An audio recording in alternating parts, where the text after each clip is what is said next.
Yes, tubahaye ikaze muri iki gitondo cyo kuri uyu wa kabiri tariki ya 24 z'ukwezi kwa kabiri 2026.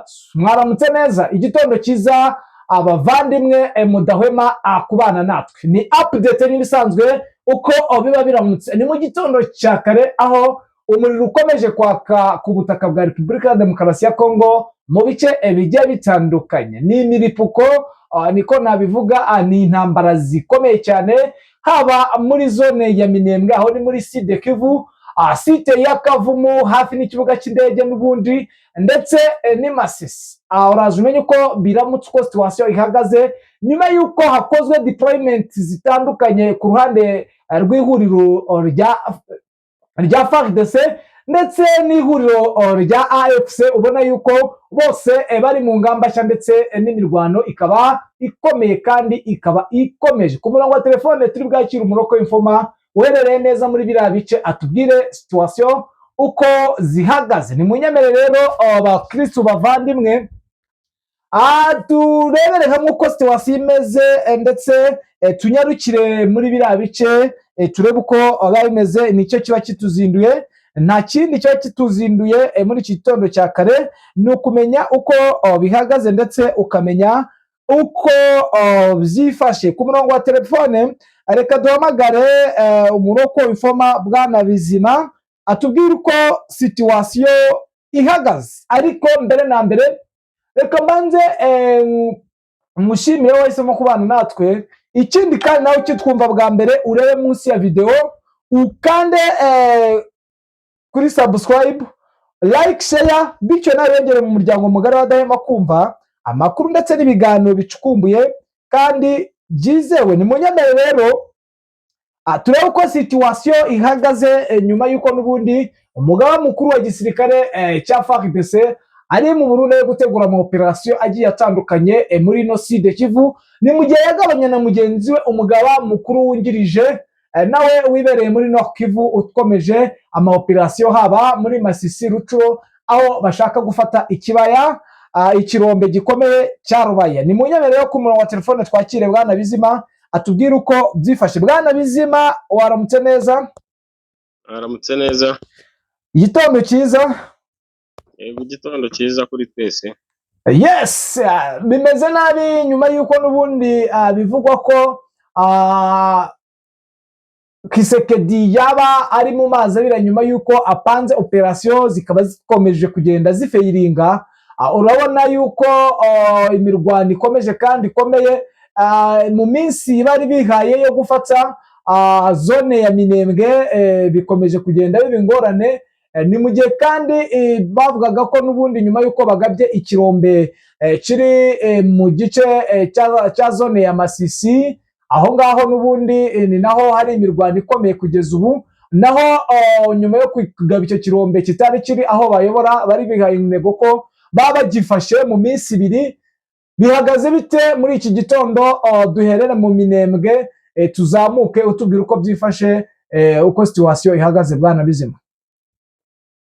Minembwe ni ibisanzwe, ni za ntambara zaho zidashira za buri munsi. Ubona ko n'ejo zari zihari mu duce tumwe na tumwe, ariko ubona ko ari uburyo bwo gusa naho bajijisha muri iyi minsi muri kariya gace nk'abadashaka guha umwanya M23 na twirwaneho muri cya gice cya Minembwe kugira ngo batabasha kwisuganya kuba hari operation bategura gukora. Uko ubona ko ibitero bari kugaba muri iyi minsi ari ibitero byo kubusa naho banga ko habaho kwirara cyangwa kuruhuka kuri M23 mu buryo bwo kuba bapuraninga operation zabo nshya. Ariko ubona ko ari ibitero bitari kubageza ku ntego zabo bijyanye n'iminsi itambutse, ko bagiye bagaba ibitero bifite imbaraga kandi bigafiyaringa. Rero utu duce n'ubundi barimo barwaniramo urabona ni uduce basa naho n'ubundi M23 twirwanaho bashaka ko batubakuramo. Ari uyu munsi ejo hashize uzi ko ku gicamunsi ndetse na mu gitondo imirwano yari iriyo muri aka gace ka Karingi ndetse na Karongi na Bidegwingi. Ni uduce ubona ko badashaka kurekura, ko ari nk'aho ari two duce tw'ingenzi basigaranye ku ruhande basa naho bafite, kandi utu ni uduce n'ubundi basangiye na M23 na twirwaneho. Ntabwo ari uduce bihariye, ubwabo bonyine. Rero ukabona ko ibitero byo mu Minembwe kuri FRDC ndetse n'izindi ngabo zose zifatanyije uko muzizi, biragaragara ko cyane hari ikibazo gikomeye, ko ubona bacitse morale kandi ubona ko noneho batangiye gukora operasiyo, ubona nta ntego yabyo bafite kubera icyizere bamaze kwitakariza bijyanye n'urugamba rumaze iminsi ruhabera, kandi bagiye baburamo abantu, bagahomba ibikoresho ndetse bakatakariza byinshi cyane. Ubona ko bacitse morale, ari puresha imwe isanzwe y'ubuyobozi ituma barwana nk'abasirikare, ariko ubona ko objectif yabo itari kugerwaho nk'uko bo babyifuza, isa n'iyakomwe mu nkokora. Rero urabona ko M23 twirwanaho muri aka gace, mwabizi ko bafite deployment ikomeye cyane hano za Pwezero no mu tundi duce bahubatse bikomeye, ku buryo batakivogerwa nk'uko byibonekeye nka mbere hose, uburyo ibitero babibagabagaho. Ubona ko muri iyi minsi igitero cyose cyakwerekeza hariya kigenda kikandagira bitewe n'ibyo bahuye nabyo muri iyi minsi y'iki cyumweru gitambutse. Rero urabona ko ahangaha uko biza kugenda kose, operasiyo za M23 na twirwaneho muri iki gice cya Minembwe aho ziri bubigabe zerekeje, zishobora kuhabona umusaruro mwiza cyane bitewe na morale nkeya iri kuri coalition, ndetse ubona ko byahindutse bitandukanye n'iminsi itambutse bitewe n'amavugurura yabayeho hariya ku ruhande rwa M23 ndetse na twirwaneho. Yes, bwana Bizima, mbere yuko utujyana ku yandi ma axe, reka tubabwire ko n'ubundi ibintu bikomeje kuba ndetse bivugwa ko impunzi z'abanyekongo bo muri Sud Kivu ubu tuvugana Burundi bwazigize ingwate. Ni impunzi z'abanyekongo n'ubundi zahungiye mu Burundi ziturutse mu ntara ya Kivu y'Amajyepfo, aho zirira ayo kwarika kubera ubuzima bushaririye zibayemo mu nkambi, zikavuga ko zangiwe gusubira iwabo kubera politike y'inda. Mu Burundi hari impunzi z'abanyekongo zirenga 7,000 nyuma y'uko mu Kuboza 2025 abarenga 90,000 bahunze imirwano yabereye ahanini mu nkengero za Uvira, Ruvungi n'ahandi. Ubwo imirwano yahagararaga tariki ya 9 Ukuboza, impunzi nyinshi z'abanyekongo zashatse gutaha, ariko leta y'u Burundi irabyanga, ifunga zimwe muri izo, inateguza ko izazimurira mu nkambi za kure y'umupaka. Ni ubutegetsi bw'u Burundi bwahise bufata icyemezo cyo kwimura impunzi zari mu nkambi y'agateganyo ya Kishemeri no mu bindi bice, zikajyanwa mu nkambi ya Busuma mu Ruyigi. Iki cyemezo gikarishye cyashyizwe mu bikorwa nyuma y'uko zimwe mu mpunzi ziyemeje gusubira iwabo zinyuze mu ruzi rwa Ruzizi ruzwi kubamo imvubu ndetse n'ingona nyinshi. Mu nkambi y'agateganyo ya Kishemeri mu Cibitoki hasigaye impunzi zigera ku 8,500 zivuga ko zibayeho uko umwanzi ashaka, kuko zifungiranye ahantu hazengurukijwe amabati. Imbere mu nkambi hashinzwemo za burende, ubwo ni amahema n'utuzu tw'utururi tw'ibyatsi. Izo mpunzi ziyubakiye kubera kubura umwanya mu bibandahori byo kuraramo mu kivunge. Nta mashuri abana bigiramo, birirwa bazerera kandi n'inzara ibasonga. Abakuze nabo baririrwa bifumbereje bategereje ko hari umugiraneza wabagoboka. Umwe mu banyekongo uri muri iyo nkambi y'agateganyo uba mu kazu yasakaje amashashi aherutse kubwira BBC ko iyo imvura iguye we n'abana be 5 banyagirwa nk'inkoko. Avuga ko hari impunzi zigirwa inama yo kwiyahura mu ruzi rwa Ruzizi aho gusubira muri Repubulika ya Demokarasi ya Kongo, kuko ngo imipaka ya Gatumba na Vugizo idateze gufungurwa vuba. Bamwe muri izi mpunzi bavuga ko bafite uburenganzira busesuye bwo gusubira iwabo, kuko babonye ko umutekano wagarutse mu bice baturutsemo kandi ko Uburundi bugomba kubyubahiriza. mu cyumweru gishize komiseri wa IAU ushinzwe uburinganire kwitegura no guhangana n'ibibazo Hadija Rahibu yasuye inkambi ya Chishemeri atanga miliyoni 4 z'amayero yo kuzigoboka. Impunzi ziyemwe mu nkambi ya Busuma ziherutse kwandikira ibaruwa Perezida Evaristo Ndayishimiye zimusaba guhabwa inzira yo gusubira iwabo aho gupfira mu nkambi. Chauvineu Mugwengozo, umuyobozi w'ishyaka rya UPD Zigamibanga ritavuga rumwe n'ubutegetsi buriho mu Burundi, ashinja Perezida Evaristo Ndayishimiye gufata izo mpunzi bugwateye. Yabwiye Terera Nesansi ko Perezida w'u Burundi agamije kwereka amahanga ko ari umunyempuhwe, ariko ku rundi ruhande yohereje ingabo gufatanya na Kisekedi kwica abanyekongo bo mu bwoko bw'abatutsi. Iki urumva ni ikibazo gikomeye, mwari mukwiye kumenya uko situation imeze ndetse n'umugambi w'igihugu cy'u Burundi, aho nakubwira ko izi operation ziri kubera muri Sud Kivu ziri gutegurirwa i Bujumbura, zitegurwa n'umugaba mukuru w'igisirikare cya FARDC umazeyo iminsi itari mike. Bwana Bizima, tujyane ku yandi Max utubwire uko situation ihagaze. Yego, reka ntarava hano muri Sud Kivu mvuge ku gace kano ka Uvira. Bivugwa ko hari imigambi hari bitewe n'uyu mukuru w'ingabo za FARDC wari uri mu ruzinduko yari yarasuye igihugu cy'u Burundi, ko hari operation yateguraga irimo iriya mirwano imaze iminsi yari iri mu gice cya Minembwe iheruka yari ikaze cyane.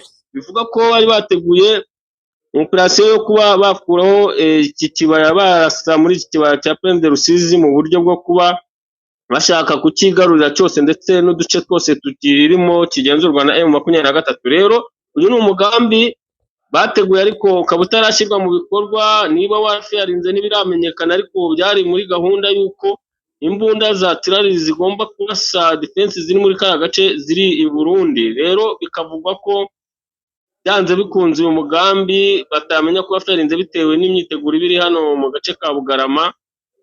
Bivuga ko hano mu gace ka Uvira hano mu mujyi, bivuga ko rero hariho gahunda itarafiyaringa n'ubu. Ubona ko M23 muri aka gace imyiteguro ikiri yose y'uko ifite amakuru menshi cyane kandi ihora irasa intasi zambuka hariya umugezi w'Urusizi zambaye imyenda isanzwe mu buryo bwo kujijisha ko ari nk'abahinzi babigize mu gice cya Kongo nk'uko bisanzwe, ariko bamaze gutahura amakuru menshi iyi operation ko yari ihari. Reka twerekeze muri Nord Kivu, muri aka gace ka Kavumu, muri iyi mirwano imaze iminsi habera hano kuri airport, ikibuga cy'indege cya Kavumu.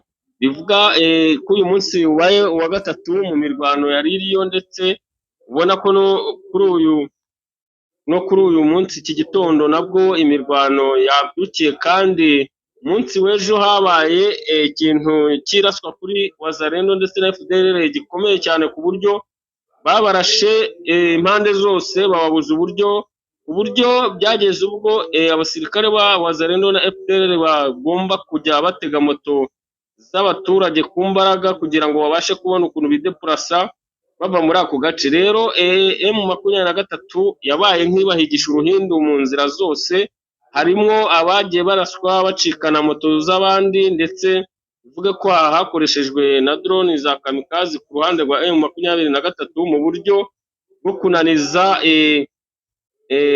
kunaniza bose zari imbere zihutanaga imbunda ziremereye bari bafite. Bivuga ko aka gace ndetse ko hatikiwe n'imbunda y'umusada nini cyane yo mu bwoko bwa PKM, kandi ari imbunda ubundi bakabaye barabashira kugira ikinyabiziga kibafasha, ariko babashije kukibura bitewe n'amayira y'ahantu yari. Biba ngombwa ko drone ibatwikana barayitakaza. Imirwano yo muri aka gace rero urabona ko M23 isa naho yahagurukiye, kandi bafite intego yo kubakurikira mu nce za Warikare, aho basa naho bari kwerekeza. Ubona ko ibirindiro cy'igihe kigufi bageraga muri iyi parike ya Kahusi-Biega, bisa naho muri iki gitondo cy'uyu munsi bisa naho 23 yabishenye. Urumva rero inzira bafashe ni inzira yerekeza Walikale mu buryo bwo kujya kwihuza n'izindi hose zabo ziherereye, kuko ubona ko ari muri kiriya cyerekezo n'ubundi gisa naho kirimo imirwano za Rumbishi n'ahandi. Rero aka niko kantu kari hariya muri kiriya gice, ubona ko mu mirwano yari hamaze iminsi ihavugirwa, bisa naho M23 iri kuyishyira ku murongo kandi iri kubihanangiriza bikomeye bitewe n'uburyo ejo hashize yarwanye ndetse n'igitondo cy'uyu munsi.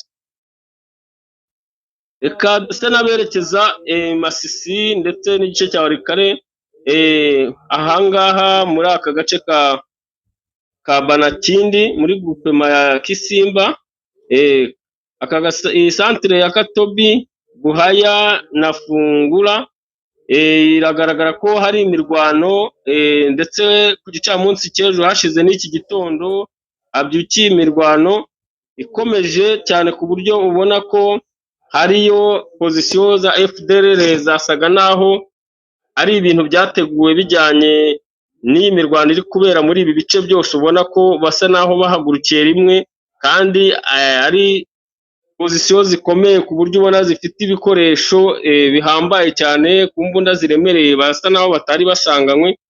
Kandi biravugwa ko mu masantere bari gusa naho babasha gutindamo amakuru atangwa n'abaturage, biravuga ko bagaragaza amafaranga menshi cyane, bigaragara ko FRDC ari mission yabahaye cyane kuri ibi bitero, basa naho byishyuwe bijyanye n'uburyo basa naho babikoreye mu gihe kimwe, ubona ko byari byateguwe mu buryo bwo kubuza uburyo M23 ngo itabasha kwiyoroganiza mu buryo bwo kusa naho itabara mu duce twose. Ariko aka ni agace bivuga ko za Kasenyi, Cyugi na Kinigi mu gace ka Shifere y'Abahunde, biravuga ko hamaze kugerayo ingabo nyinshi za Special Forces za M23 mu buryo bwo guhashya ibi bitero biriyo.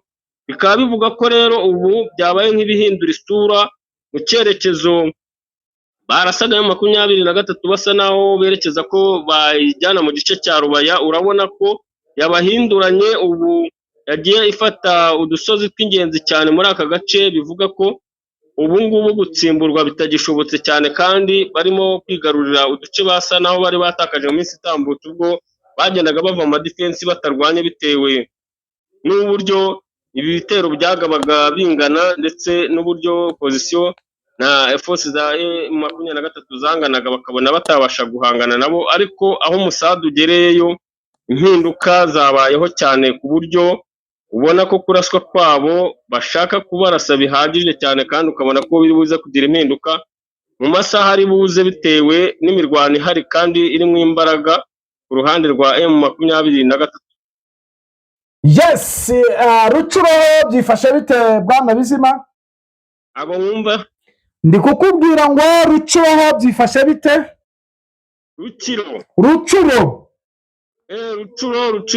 Rucuro kari agace hasaga naho hari kuvugwa operasiyo iriyo muri pariki ya Virunga, niho hari operasiyo M23 ndetse hamaze iminsi igera muri 2. Uyu munsi ni wa gatatu w'iki gitondo cy'uyu munsi operasiyo iriyo, bivuga ko bashaka ko izi FDLR zarimo ndetse na Mayimayi na Wazalendo muri iyi pariki yari ifite gahunda y'uko yarasa, isa naho bose bashakaga kugira ngo babuze uburyo ya 23 mu buryo bwo kugira ngo bayizubaze babe bayafatana kiriya kirombe cya Rubaya mu buryo bwihuse. Rero urabona ko babitahuye mbere y'uko aba bari mu gace ka Gatoyi bagaba ibitero kuri 23. Aba bo muri pariki ya Virunga bo bari basa n'abatuje, ariko amakuru M23 yamenyera ku gihe irabatanga, bariyo ibisangirayo. Nabizi ko mu minsi ejo hashize babahigishije amadrone ndetse n'ibitero byo ku butaka byarimo abasirikare benshi, ku buryo iri shyamba bashaka kurijagajaga ryose, ku buryo nta mwanzi usigara muri iyi pariki nk'uko bari babyimenyereje kuryitwikira. Kenshi ugasanga hari ibikorwa bari gukora mu giturage kihegereye bitwaje ko iri shyamba ridakunda kugendwamo. M23 ririmo rero kuva umunsi w'ejo bundi hashize kugeza kuri uyu munsi wa gatatu, operasiyo iracyakomejemo kandi akazi kari gukorwa mu buryo buhambaye. Yes, bwana Bizima, nimba hari inkuru tutakubajije muri iki gitondo cya kare watubwira kugira ngo dusoze. Yego, inkuru naha ubutaha, hari amakuru mba mfite narasesengura neza bitewe n'uyampa. Mu nkuru zikurikira ndaba nayasesenguye n'ubundi nayo muri kiriya gice cya Masisi ndayabagezaho mu buryo burambuye ku masaha akurikira. Yes, reka tugushimire tukwifuriza kugira igitondo cyiza. Abakunzi bacu n'ubundi update bizibaragahoraho, ukomeze uturebere uko situation zihagaze ndetse no ku mirongo y'imbere y'urugamba uko byifashe. Ugire umunsi mwiza. Yes, namwe bakunzi bacu reka tubashimire tubifuriza amahoro y'Imana. Mwe mwahisemo kubana natwe, ikindi kandi reka twihanganishe abari muri zone y'intambara bagire kwihangana, tutibagiwe n'abarwayi bagire kwihangana. Reka tubifuriza igitondo cyiza, n'ubundi amakuru yo nakagaruka, update zo zihoraho, n'ubundi turi buba updating uko situation ziba zihagaze, uko bugiye bugenda bucya, kuko ubu tuvugana ni mu masaha ya kare, ni mu rukerera rwa kare. Reka tubakangurira kuza gukurikira ibiganiro byacu biri imbere. Ndabizi muri bunyurwe kandi muzajya mwumva uko bihagaze, kuko ano makuru aba acukumbuye kandi yizewe. Ciao, Imana ikomeze ibane namwe.